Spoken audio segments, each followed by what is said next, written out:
तो गाइस अभी हम लोग लाखवा वर्ल्ड सेंचुरी के अंदर जा रही हूँ।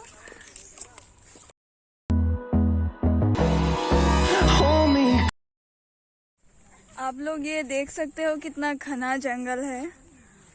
इसके अंदर मैं अभी जाने वाली हूँ।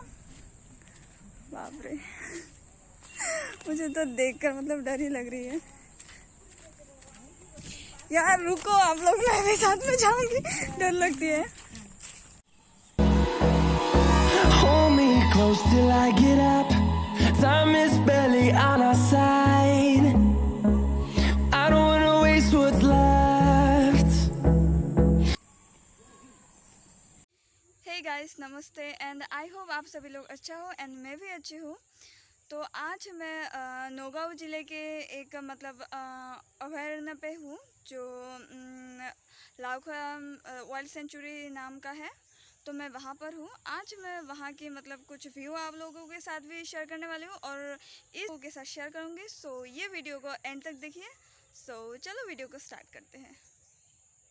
नौगांव जिला के ब्रह्मपुत्र नदी के दक्षिण पार के एक वाइल्ड सेंचुरी पे हूँ जो लाखवा नाम की है और ये मतलब लाखवा पे ही स्थित है।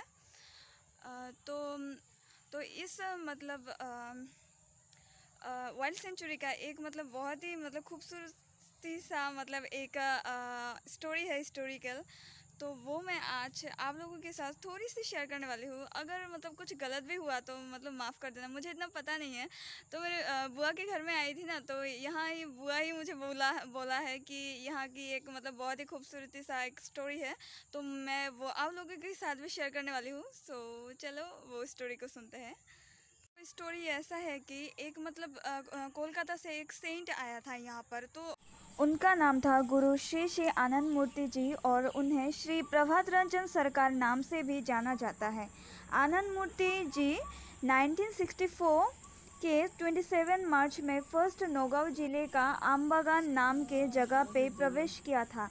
27 और 28 मार्च में आमबागान हाई स्कूल धर्मसभा करने के बाद 28 तारीख को इवनिंग 4 बजे लाखवा अभयारण्य पे प्रवेश किया था और साथ में उनके दो शिष्य श्रीजुत उपेंद्र राय और इंद्र मोहन तालुकदार थे।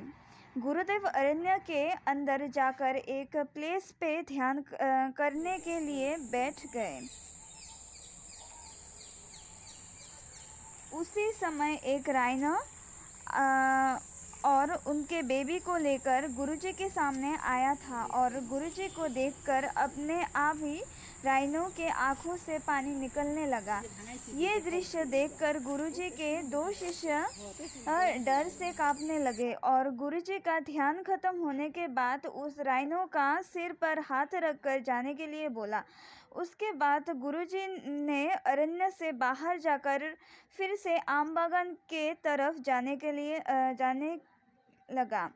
तभी उनके शिष्य ने उस राइनो के बारे में पूछने लगा तो गुरुजी ने बोला कि वो राइनो मेरा पिछले जन्म का मित्र था, तो वो मुक्ति पाने के लिए मेरे पास आया था।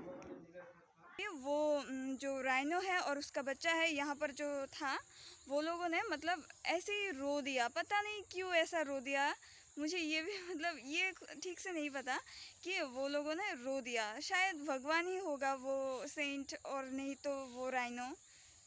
मुझे ये बात में मतलब थोड़ी सी कन्फ्यूजन है, इतना पता नहीं है।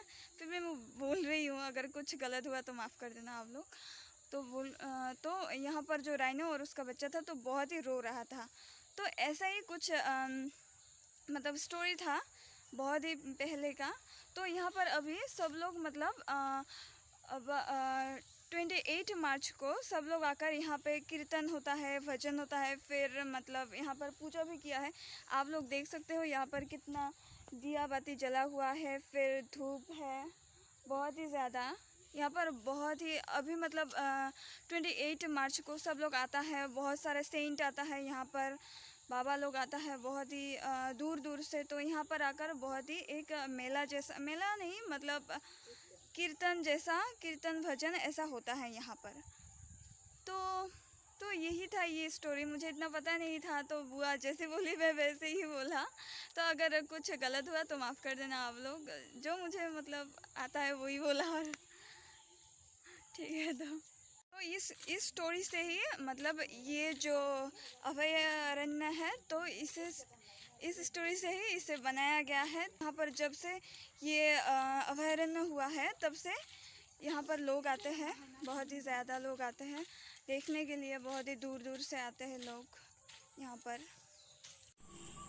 यह अभयारण्य पे कई अन्य तरह के जानवर निवास करते हैं। 1980 की दशक में यहाँ 70 से अधिक इंडियन राइनो निवास करते थे, लेकिन अवैध शिकारियों ने इन्हें मारकर इनका प्रजातियों का कम कर दिया है। अभी यहाँ पर एलिफेंट, मंकी और अलग अलग तरह की बर्ड्स देखने को मिलता है। सो गाइस, आई होप आप लोगों को ये वीडियो अच्छा लगा हो। Then do like, share and subscribe my channel and thanks for watching.